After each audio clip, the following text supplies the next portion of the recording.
What are Buddhism's 5 immutable truths? We know that more than 400 years after the Buddha's parinirvana, the Buddhist scriptures were finally recorded in writing.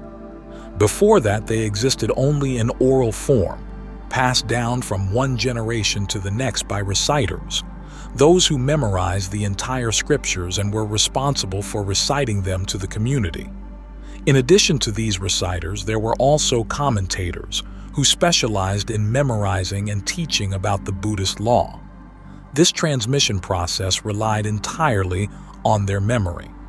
By the 1st century BCE, the scriptures were finally written down, and in the long process of oral transmission that lasted for hundreds of years, it was inevitable that errors were recorded due to misunderstandings, misinterpretations, and incorrect practices by many generations of Buddhists.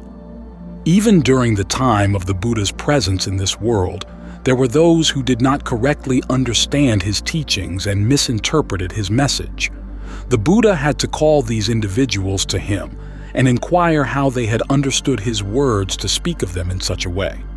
Misunderstandings occurred not only outside the Buddhist community, but also within the Buddha's own order. Buddhism is the path of the ultimate truth, distinct from the doctrines and teachings of other faiths and religions around the world. The teachings of Buddhism do not change over time, are not altered by political, historical factors, and notably, the Dharma that the Buddha preached is always noble and elevating. Based on these 5 characteristics, learners and practitioners can compare and contrast what they have been taught and guided to recognize what is the ultimate truth, what is relative, and what may be incorrect to avoid being misled. Being the ultimate truth, belonging to the reality, the Dharma that the Buddha realized and preached always ensures the following 5 characteristics. Immediately practical, here and now, not deferred to the future for its value. To be realized by oneself, through personal practice and realization, not merely believing what others say without clear understanding. Unchanging over time, always the truth, not dependent on the past, present, or future, meaning it is always correct, without need for correction, adjustment, or updating. Noble and elevating, aiding humanity in permanently liberating itself from suffering in a noble and uplifting manner, not just temporarily ending one form of suffering to encounter another. For the wise to realize by themselves, once spoken, realization or not is up to each individual, and only they can receive it. No one can do it for them or give it to them. In summary, Buddhism guides its followers on the importance of maintaining the ideal of truth and the skillfulness in recognizing and practicing the authentic teachings of the Buddha, leading to a life of peace and happiness.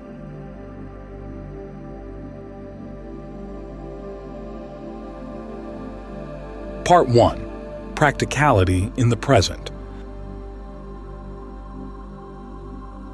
The method of the ultimate truth must aid people in overcoming their distress, finding peace, at the very moment they are living, not about enduring suffering now for a future without suffering. For example, seeking cosmic energy, unlocking abilities, enduring hardship now or working hard to contribute, aiming for future wealth and glory, wishing for the power of ancestors, various meditations to support oneself in the future, seeking realms of happiness, paradise, nirvana, in the future, enduring hardships to cultivate virtues in this life for happiness in the next life, resolving karmic debts in this life to end karma in the future. All such methods that make people think of a brighter tomorrow are good, but they are not practical in the present and are not the Buddha's method of liberation from suffering. Throughout 45 years of preaching the Dharma, the Buddha spoke only of suffering and the cessation of suffering. This is practical because it aligns with the goal of life, which is to end suffering. All of humanity is in search of one thing or another, doing one task or another, also with the aim of ending pain and suffering. Religions and sciences have been established with the aim of helping people end their suffering. However, the concept of ending suffering, or the cessation of suffering for humanity, involves changing circumstances to achieve a better situation someday in the future. Hence, most live for the future, hope for the future, dream of the future, and are optimistic about the future. Religions also create for their followers the hope of ending suffering through the complete joy of heaven after death. People endure today's suffering in hope of a better tomorrow, and when tomorrow comes with the same understanding, they continue to endure suffering with the hope of ending it the next day, and so on. Thus, reality is always filled with suffering, while the cessation of suffering is just a future dream that never comes true. The teaching of practicality in the present is most clearly expressed in the scripture, the Discourse to Calamus. Do not dwell on the past, nor long for the future. The past is gone, the future has not yet come. Only the present law exists. Insight truly lies here, unmoved, unshaken. Do not wait for the end of suffering in the future, but learn to cease suffering in the present. That is the true cessation of suffering.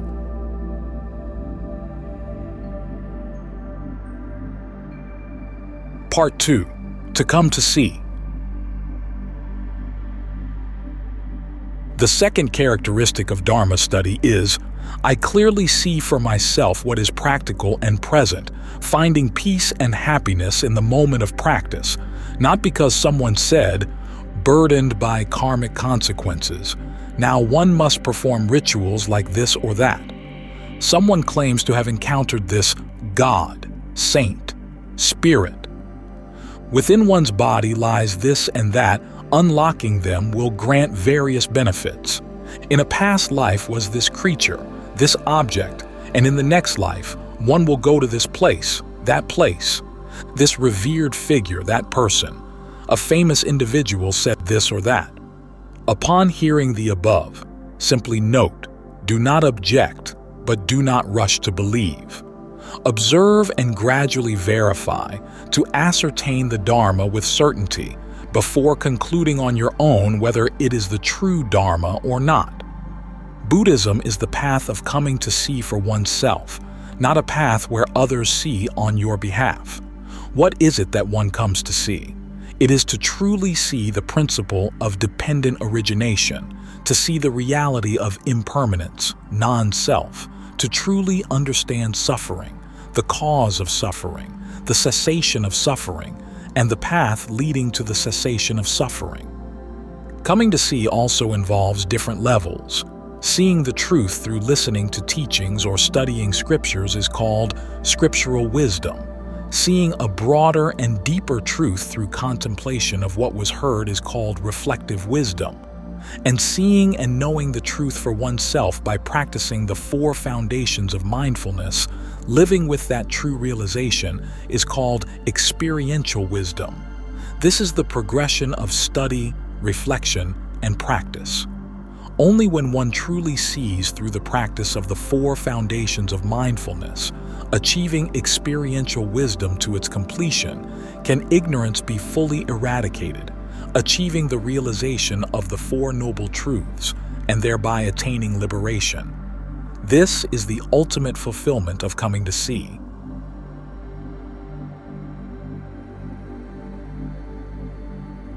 Part 3. Timelessness, unchanging over time. Unlike human truths, which may be valid for a few hundred years before being replaced by new discoveries by scientists, or truths that apply to one group but not another. Therefore, many spiritual or scientific discoveries today are only valid for a specific time or group of people, making them not universally true. The Buddha's Dharma is not limited by time. In any era, the Buddha's teachings remain applicable, providing practical values for humanity, such as peace, happiness, and liberation from suffering and distress. It is not the case that the teachings are only valuable in one era and not in another. Some might argue that the original teachings of the Buddha do not fit with the degenerate age, Dharma-ending age. This is a baseless and incorrect view, as the Buddha himself affirmed that his Dharma possesses a timeless nature. In the Pataka Sutta, Digha Nikaya, Sutta number 24.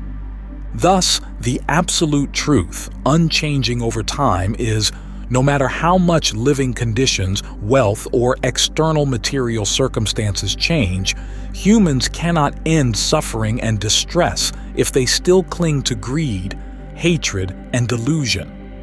This is true now, and it will remain true thousands of years from now, regardless of how much evolution occurs.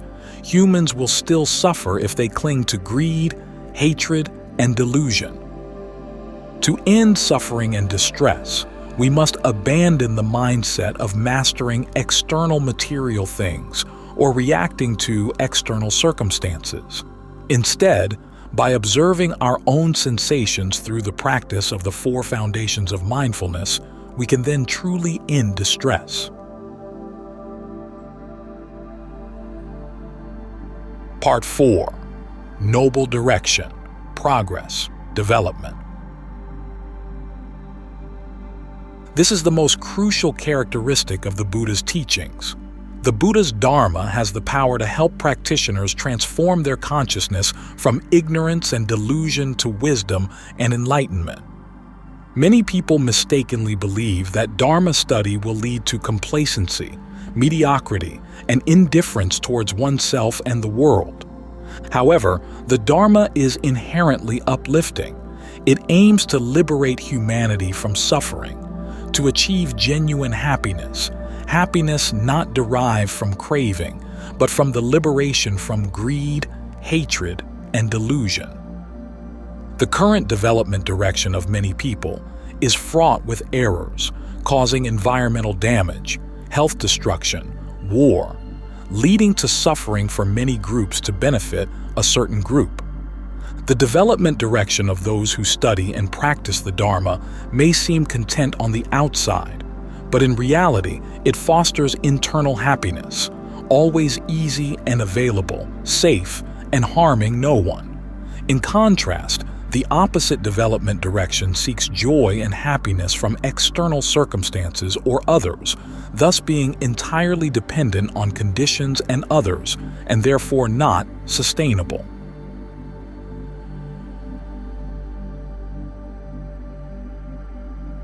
Part 5. For the wise to realize by themselves. Similar to other scientific disciplines, Dharma study is not easily accessible to everyone, especially because it represents the greatest discovery in the history of human consciousness, uncovering the truth of reality. In contrast, most other discoveries merely identify phenomena, not absolute truth. Therefore, Dharma realization is not straightforward for everyone. Only a few truly wise individuals can understand it. What defines a wise person? Those who always seek to discover the truth of reality with an egoless mindset, setting aside their ego, current knowledge, and experiences to open their hearts to new insights. They do not judge others, forgetting the actual content of reality they are witnessing. However, saying that only the wise can comprehend, deeply understand, and practice the teachings implies that the Dharma, being a profound and subtle truth, contradicts conventional understanding filled with ignorance and desire, and represents a path of transformation that goes against the current of worldly life. For example, desire and craving are the roots of the cycle of birth and death, suffering, and the foundation from which the worldly existence arises. However, the Buddha's teachings aim to eradicate desire and craving, making them challenging to deeply understand and grasp. Beings perceive the world as having a self and as permanent, but the Buddha's teachings assert that the world is without self and impermanent. not lasting, changeable, always in a state of flux. The mind, clinging and craving, does not want to accept the truths of no self and impermanence in all things. Only the wise can accept, comprehend the truth, the Dharma, of the world and the path of transformative practice.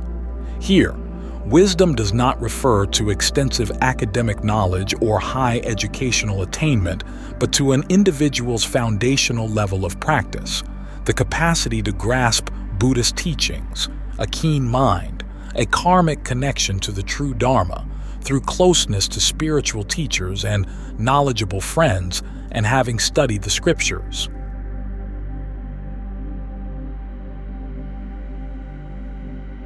Part 6. Conclusion. Thus, Dharma study possesses 5 immutable characteristics: practicality in the present, to come to see, unchanging over time, noble direction, for the wise to realize by themselves. If a person truly understands these 5 characteristics of the Dharma, they will neither hastily believe nor dismiss anything. Only after comparing with the 5 characteristics of the Dharma will they reject or accept. Such learning, research, and practice will yield significant results and benefits.